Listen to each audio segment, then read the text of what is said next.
All right, so let's talk about implementing and staffing process management. So it ties to the SIPOC. So the reason I covered the SIPOC is, remember the P, what must be done, not how it's done. That's how you implement process management. You say at a high level, what do we have to do? I don't care how we're doing it, that's different. So I was with a major third-party logistics company. You know, when I got out of the military, I was blessed to be hired by GE as a black belt. I mean, I got hired right into Lean Six Sigma. Today, I'm a master black belt. But I was hired by one of the third-party logistics companies, and I was asked to implement process management as part of a bigger strategy within GE. We called it BPMS, Business Process Management Systems. And basically, it started with, okay, what do third-party logistics do? We ask if we could run your warehouse, we ask if we could take over your trucking, and we sell you automation. That's pretty much it. We come in and we say, we can do what you're doing better, faster, cheaper, okay? So we said, well, I mean, at a high level, what must be done? Well, step one, you can tell Art is not, we have to sell our business, right? We have to come in and say, hey, I see you have a warehouse. We'd like to run it, okay? Step two, if you say yes, yeah, well, I'd love for you to run my warehouse, okay? So we have to start up the business. And that, you know, that's like, should we buy your forklifts? Are we going to bring in our own? Do we hire your people? And then finally, Eureka, run the business. Yes, we're running the warehouse now. That's process management. You say, no, wait a second. By the way, this is very humbling. I was once hired by a company, which I'll do in a next example, to do it in HR, but when they saw there was only 3 or 4 things that HR does, the senior vice president was like, I don't want to do this anymore. It makes me look like I'm not important. There was definitely an ego in the way. And so now what you do, balanced scorecard, you come over here and you say, what are the Y metrics of success? So clearly it was sales, which we decided to measure market share. And I think sales, and this is something I stressed, I think sales should be responsible for profitability. That keeps them from giving stuff away. Startup, that was easy. Cycle time. You know, we told you we would have your location up and running by March 1st, and cost. You know, we predicted the margins in the logistics industry are very low. And then run was on time, complete, damage-free. Now, damage, of course, applied, and then there were some other things. I won't get into all of them. It depended.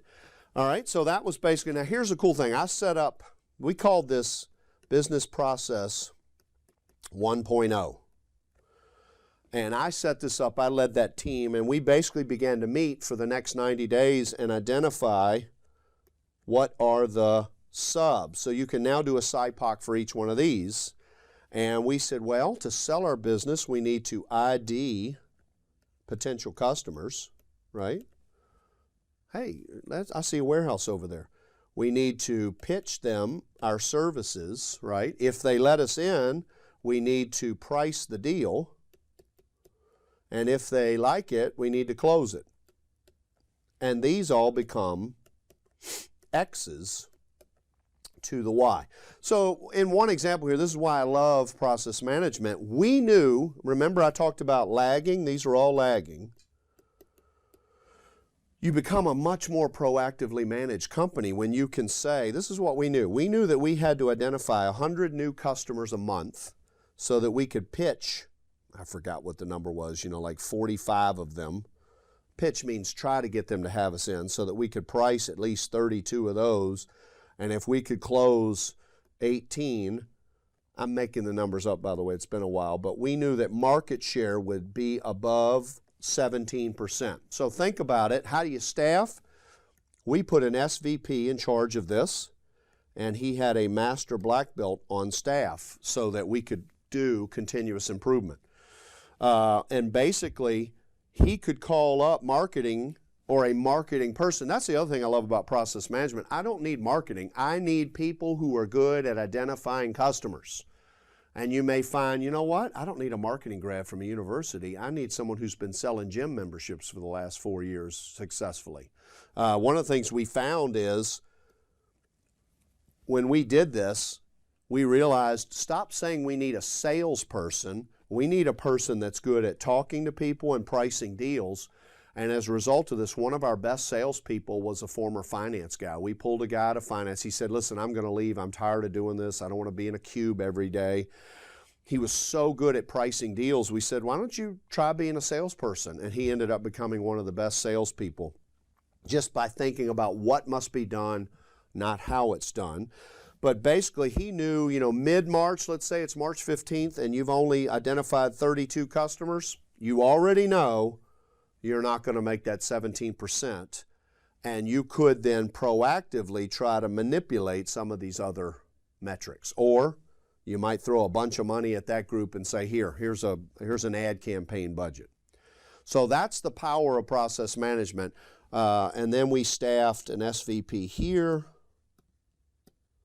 And we called them process owners, and I agree with that. Somebody needs to own this process. Now, run, I told you, was 3 things. So we had an SVP of trucking, we had an SVP of logistics, and we had an SVP. This was really, let me clarify, that was really warehousing.